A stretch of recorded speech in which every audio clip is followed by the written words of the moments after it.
हमसे कम आयु का व्यक्ति लेटा हुआ है। ब्रह्मा जी ने कहा, बड़ा धूर्त लग रहे हैं हमको आप हो। उत्तिष्ठ वत्स माम पश्य तब नाथ यहाँ गत। अरे नारायण, खड़े हो और खड़े होकर हमको प्रणाम करो। तुमको इतना ज्ञान नहीं अभी तक है। अगर कोई बड़ा बुजुर्ग सामने आ जाता है, खड़े होकर के प्रणाम करना चाहिए, आशीर्वाद लेना चाहिए, उसका सम्मान करना चाहिए। बड़े धूर्त लग रहे हो। स्वस्तिते स्वागतम भाग। अरे हमारा स्वागत नहीं करोगे? भगवान नारायण बड़ा मंद मंद मुस्कुरा रहे हैं, मन में विचार कर रहे हैं। कह रहे ब्रह्मदेव, आप ये क्या कह रहे हैं? आप तो हमारे पुत्र हैं और पुत्र के सामने कभी पिता खड़ा होता है क्या? नहीं, आप हमको प्रणाम करिए। आप हमारे पुत्र हैं, हम आपके पिता हैं। अरे ऐसे कैसे महाराज? पिता हमश्च जगतो माता धाता पितामह, हम आपके पिता हैं। अब दोनों में झंझट होने लगा। ब्रह्मा जी के हम पिता हैं, विष्णु जी के हम पिता आपके हैं। तो दोनों देवताओं में अब कैसे समझौता हो, कौन बड़ा है कौन छोटा है? देखिए, ये भगवान की लीला है केवल, ठीक है। आप लोग ये नहीं सोचिएगा कि जब भगवान नारायण और ब्रह्मा जी लड़ सकते हैं तो क्या हम नहीं लड़ सकते हैं क्या? अब तो साधारण जीव हैं। वो भगवान लीला करते हैं क्योंकि वो लीला पुरुषोत्तम है। वो जब भगवान का प्रादुर्भाव होना होता है तो किसी न किसी के माध्यम से अवश्य करते हैं। तो ब्रह्मा जी ने कहा नारायण, आपके पास क्या प्रमाण है कि हम आपके पुत्र हैं? तो नारायण ने कहा, मन्ना भी कमला जाता, आप हमारे नाभि कमल के द्वारा प्रकट हुए हैं, इसीलिए आप हमारे पुत्र हैं और हम आपके पिता हैं। दोनों में बड़ी देर बहस होने लगी। बहस यहां तक आ गई कि दोनों में युद्ध का कार्य प्रारंभ हो गया। युद्ध प्रारंभ हो गया। बहुत घमासान युद्ध चला बहुत दिनों तक। जब कोई हल नहीं निकला तो भगवान नारायण ने पाशुपतास्त्र अस्त्र का संधान कर लिया और ब्रह्मा जी ने भगवान शिव के अस्त्र का संधान कर लिया, शिवास्त्र का संधान कर लिया। जब दोनों ने दिव्यास्त्र अस्त्र संधान किए, अस्त्र का संधान करने के बाद में अब समस्त देवता देवलोक में खड़े हैं, मन में विचार कर रहे हैं कि अरे अगर दोनों अस्त्र आपस में टकरा जाएंगे ये तो संसार समाप्त हो जाएगा, पृथ्वी पलट जाएगी ये, क्योंकि नारायणास्त्र और शिवास्त्र दोनों पावरफुल अस्त्र हैं ये। अब क्या किया जाए? और दो अच्छे लड़ने वालों के बीच में अगर कोई साधारण सा व्यक्ति पहुंच जाए, कमजोर सा व्यक्ति, तो दोनों अपनी लड़ाई छोड़ करके पहले बीच वाले को समझा देते हैं, पहले इसको समझा दें फिर अपनी लड़ाई हम प्रारंभ करें। जब दोनों ने अपने अपने अस्त्र संधान कर लिए, उसी समय सभी देवता भागे भागे भगवान महाकाल की शरण में गए। पाहि पाहि महादेव पाहि मां शरणागतः, पाहि मां शरणागतः, रक्षत्वं सर्वपापेभ्यो महाकाल नमोस्तुते। महाकाल नमोस्तुते। हे महाकाल, हे महादेव, हे शिव शंभु, हे त्रिपुरारी, हम आपकी शरण में हैं, हम आपकी शरण में हैं। तो बारंबार निवेदन किया। भगवान शिव ध्यानावस्था से जागृत हुए। जागृत होने के बाद में समस्त देवताओं से पूछा कि अरे देवताओं, आपका आगमन क्यों हुआ है? समस्त देवताओं ने भगवान से प्रार्थना की कि हे प्रभु, भगवान नारायण और ब्रह्मा जी दोनों आपस में लड़ रहे हैं और ब्रह्मा जी ने नारायणास्त्र का प्रयोग किया है और नारायण ने पाशुपतास्त्र का प्रयोग किया है, संधान कर लिया है। उनको आप जाकर के रोकिए, अन्यथा इस संसार का आज प्रलय हो जाएगा, समाप्त हो जाएगा संसार महाराज जी। भगवान शिव उसी समय वहां से अंतर ध्यान हुए। अंतर ध्यान होकर के दोनों व्यक्तियों के मध्य में, ब्रह्मा जी के मध्य और भगवान विष्णु के मध्य में एक अग्निस्तंभ के रूप में प्रकट हो गए। वो शंकर भगवान की जय हो। जब अग्निस्तंभ के रूप में प्रकट हो गए, दोनों के अस्त्र पृथ्वी पर गिर पड़े। ब्रह्मा जी का अस्त्र छूट गया हाथ से, नारायण का अस्त्र हाथ से छूट गया। जब दोनों के अस्त्र पृथ्वी पर गिर पड़े, दोनों ने विचार करना प्रारंभ किया कि अरे ये हमसे दिव्य महापुरुष कौन सा आ गया, यहाँ पर कौन आया है। हमको लगता था कि केवल हम दो ही इस धरातल पर हैं, लेकिन तीसरा ये कौन हमसे महापुरुष बना वाला है। दोनों ने विचार किया कि चलो पहले इसका पता लगाया जाए कि आखिर ये कौन है, कहां से आया है, क्या काम इसका है और हम दोनों के मध्य क्यों प्रकट हुआ है ये। उसी समय भगवान नारायण ने कहा ब्रह्मा जी से कि ब्रह्मदेव आप ऊपर की ओर जाइए और मैं नारायण नीचे की ओर जाता हूं और जाकर के पता करूंगा कि आखिर ये कहां से प्रकट हुआ है, ये इसके अंत का मैं पता करूंगा और ऊपर के छोर को आप पता करिए। ब्रह्मा जी हंस का रूप बनाए और हंस का रूप बना करके ऊपर की ओर प्रस्थान कर गए उसके और छोर को पता करने के लिए। और भगवान नारायण ने वाराह का रूप बनाया। वाराह का रूप बना करके पृथ्वी के निचले हिस्से में जाने लगे। ब्रह्मा जी ऊपर जा रहे हैं, भूवः स्वः मह जन तपा सत्य लोक, धीरे धीरे करके सातों लोक पार कर गए, लेकिन उनको कहीं और छोर उसका पता नहीं चला। इधर भगवान नारायण नीचे की ओर जा रहे हैं। अतल वितल सुतल तलातल महातल रसातल पाताल, सबसे नीचे लोग पहुंच गए, लेकिन वहां भी उनका कुछ और छोर नहीं पता चला। जब कुछ नहीं पता चला तो भगवान नारायण ने विचार किया कि अरे अब कैसे होगा ये, क्योंकि ब्रह्मा जी ने एक शर्त रखी थी कि जो इस अग्निस्तंभ का और छोर पता कर लेगा वही श्रेष्ठ होगा, वही पूजनीय होगा। ठीक है, भगवान नारायण ने विचार किया कि चलो हम तो नहीं पता कर पाए हैं, शायद ब्रह्मा जी को कुछ पता चल गया हो। भगवान नारायण पुनः ऊपर की ओर जाने लगे और ऊपर से ब्रह्मा जी नीचे की ओर आने लगे। जब भगवान शिव ने ऐसा कृत्य देखा तो भगवान शिव मुस्कुराने लगे कि वाह, इस अग्निस्तंभ के कोई और छोर को पता ही नहीं कर पाया है। और जब भगवान मुस्कुराए तो थोड़ा उनका सिर हिल गया, जैसे अपन कहते हैं ना, वाह क्या बात है। थोड़ा सर भगवान का हिला तो सर हिलते ही भगवान शिव के मस्तक से एक केतकी का पुष्प नीचे की ओर गिर पड़ा। जब केतकी का पुष्प नीचे की ओर गिरा, वो भी नीचे की ओर जा रहा था।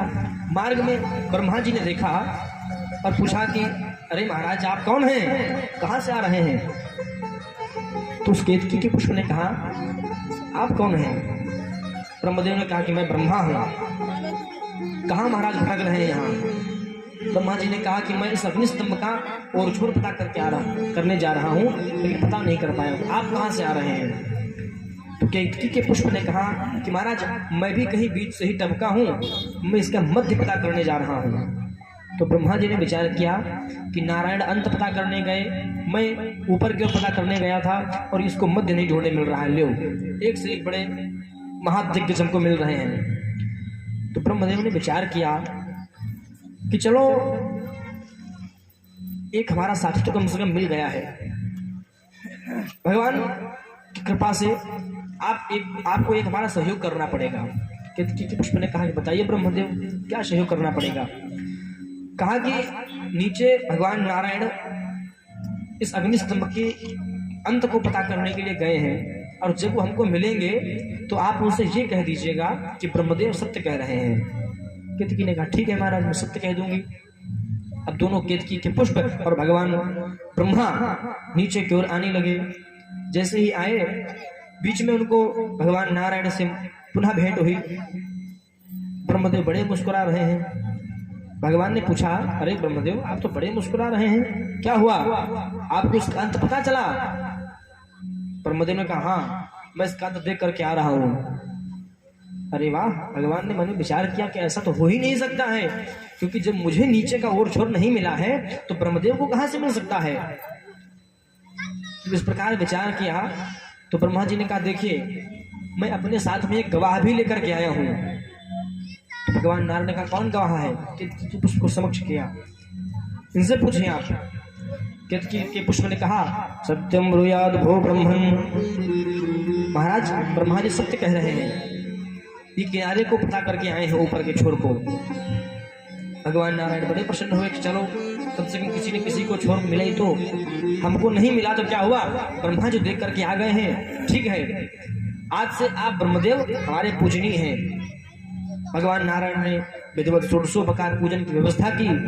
व्यवस्था करने के बाद में ब्रह्मा जी को एक दिव्य आसन पर बिठाया, और आसन पर बिठाने के बाद में भगवान नारायण के द्वारा ब्रह्मदेव पूजन प्राप्त करने जा ही रहे थे।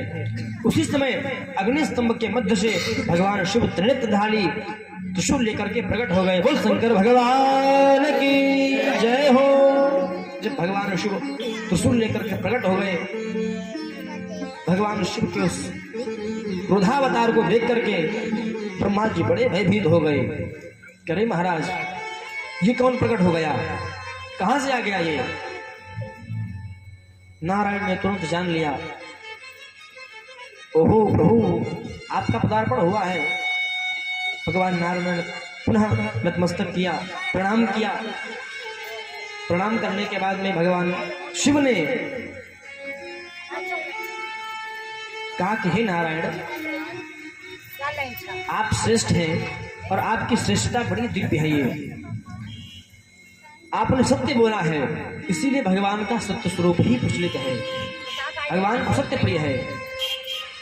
भगवान शिव ने कहा कि नारायण आपने सत्य कहा है, क्योंकि आप इस छोर का अंत नहीं ढूंढ पाए। ब्रह्मा जी की तरफ देखा, अरे ब्रह्मदेव तुमको बहुत पूजा करवाने की तुमको इच्छा रहती है, आज तुम्हारी ये लालसा ही समाप्त हम कर देंगे। भगवान बड़े क्रोधित हो गए। जैसे ही क्रोधित हुए ब्रह्मा जी पुनः चरणों में गिर पड़े। भगवान शिव ने उसी समय श्राप दे दी कि जाओ, आज के बाद में तुम्हारी कहीं पूजा नहीं होगी, मैं तुम्हें श्राप देता हूँ। तुमको बहुत पूजा करवाने की आवश्यकता रहती है, बहुत तुम्हारी इच्छा हमारी से पूजा करें, मैं तुम्हें श्राप देता हूँ कि आज के बाद पृथ्वी पर तुम्हारी कहीं पूजा नहीं होगी। जब ऐसा विचार करके भगवान शिव ने श्राप दे दिया, उसी समय भगवान शिव ने अपने एक रुद्र को प्रकट किया। तद्रुद्र प्रकटित कृत्वा सर्वकर्मार्थयस्य सा खड्गेन सह निरस्तस्तु सर्वकर्मार्थध्येयः। भगवान शिव ने अपने रुद्र को प्रकट किया। रुद्र को प्रकट करके कहा, रुद्र ने कहा महाराज आज्ञा दीजिए, हमारे लिए क्या आदेश है? भगवान शिव ने कहा नूनम खड़के ब्रह्मन, आप ब्रह्मा जी की पूजा करिए। तो रुद्र ने कहा महाराज कैसे पूजा करें? कहा नूनम खड़के, खड़क के द्वारा इनकी पूजा करो, इनका सर धड़ से अलग कर दो। रुद्र ने जैसे ही आदेश पाया तो ब्रह्मा जी के 5 सिर थे पहले, जिस मुख के द्वारा ब्रह्मा जी ने असत्य भाषण किया था, उस रुद्र ने ब्रह्मा जी के उस सर को काट के अलग कर दिया। अब जैसे ही काट के अलग किया, ब्रह्मा जी का सर धरातल की ओर चला गया, और तब से ब्रह्मदेव 4 मुख वाले हो गए। पहले 5 मुख थे इनके, लेकिन उसी समय रुद्र ने 5वां मुख ब्रह्मदेव का काट दिया। बोल शंकर भगवान की जय हो। उसके बाद केतकी के पुष्प की ओर देखा, कहा कि अरे केतकी बड़े मूर्ख हो आप, हमें लग रहा है। एक दुष्ट के संसर्ग से आपने भी दुष्टता कर दी। कहा कि एक दुष्ट के प्रभाव से आपने भी मूर्खता कर दी, आपने भी झूठ बोल दिया, असत्य भाषण कर दिया। तो केतकी के पुष्प ने कहा कि महाराज क्या करें, जब बुद्धि के देवता ब्रह्मा जी ही हमसे कह रहे हैं कि आप झूठ बोलिए, तो प्रभु मैं क्या कर सकता हूं, इसीलिए हमने अशुद्ध भाषण कर दिया। केतकी के पुष्प ने कहा कि हे प्रभु कृपा करके श्राप नहीं दीजिएगा, भगवान ने तुरंत श्राप दे दिया कि जाओ, आज के बाद में हमारी पूजा में आपका कोई स्थान नहीं होगा, हमारी पूजा से आप अलग। तब से लेकर के आज तक भगवान शिव के ऊपर कभी केतकी का पुष्प नहीं चढ़ाया जाता है, तो भगवान को प्रिय नहीं है वो। अगर वो केतकी का पुष्प आता है तो समझो भगवान शिव पर 1,00,000 शूल चढ़ाने का उसे दोष लगता है, शूल कांटे। केतकी के पुष्प ने भगवान से हाथ जोड़े कहा, हे प्रभु, अजहू मैं पापी, महाराज अब तो मैं आपकी शरण में आ गया हूँ, आपका मैंने साक्षात्कार कर लिया है, आपका मैंने दर्शन कर लिया है, क्या अभी मेरे पाप भस्मीभूत नहीं होंगे? मैं आपको विनती आपसे करता हूं प्रभु, हमारा भी कल्याण करिए। ब्रह्मदेव ने प्रार्थना की। भगवान शिव ने कहा कि हे ब्रह्मदेव, आपने कार्य तो बहुत गलत किया है, अपने पिता से अपनी पूजा करा रहे हो, ये सबसे बड़ा दोष है ये। आज से मैं अपना स्थान भगवान नारायण को प्रदान करता हूं, हमारे समान भगवान नारायण हो जाएंगे, हमारे प्रताप के समान, हमारे तेज के समान, हमारे यश के समान। परंतु ब्रह्मदेव, आपकी पूजा इस धरातल पर कहीं नहीं होगी, क्योंकि हमने आपको श्राप दे दिया है। लेकिन एक आपको वरदान देते हैं कि आज के बाद हर यज्ञ में आप प्रधान देवता के रूप में पूजे जाएंगे। इसलिए कहीं भी कोई यज्ञ होता है, अनुष्ठान होता है, तो है कि ब्रह्मा जी का अलग स्थान बनाया जाता है, वही मुख्य उस यज्ञ के अधिष्ठात्र देवता होते हैं। जब इस प्रकार बताया, ब्रह्मा जी प्रसन्न होकर के भगवान के चरणों में प्रणाम किया।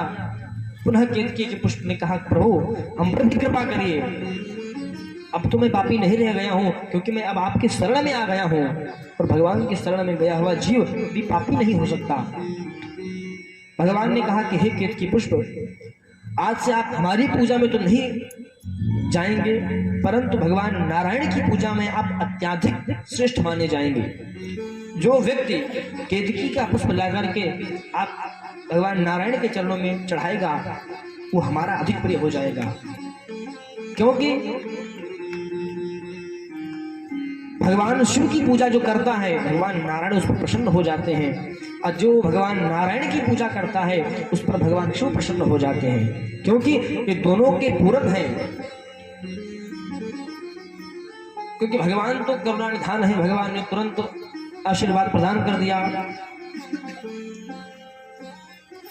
ब्रह्मा जी ने पुनः प्रार्थना की, हे प्रभु आप तो करुणानिधान हैं, एक और कृपा कर दीजिए, हमारी कहीं और पूजा करो।